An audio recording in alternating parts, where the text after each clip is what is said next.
Ang usapang beauty madalas iniuugnay sa mga kababaihan pero naniniwala si pambansang Ginoo David Licauco na walang pinipiling kasarian to look good and feel good.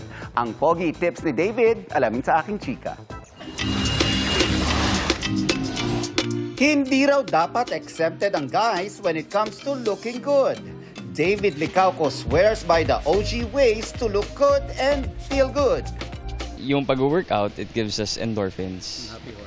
Yeah, yung happy hormones. So for me, it's really part of my routine the past, 10 years to work out every single day in the morning, even twice a day actually. Isinisingit daw talaga ni David ang pagpapapawis kahit busy ang kanyang schedule. I make time. Siyempre, if you want something, we will make time, di ba? To glow outside, kailangan din i-nurture ang inyong katawan on the inside by eating healthy and hydrating. For me, I just drink a lot of water and a proper skincare routine at night.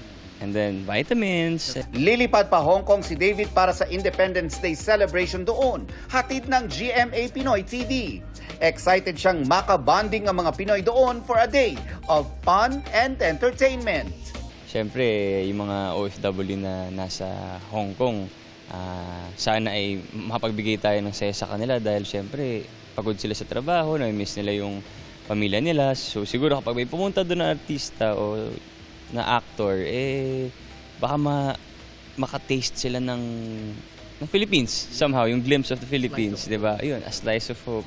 Bago yan, lumahok si pambansang Ginoo sa flag disposal ceremony ng Boy Scout of the Philippines kahapon sa Imus Heritage Park sa Cavite.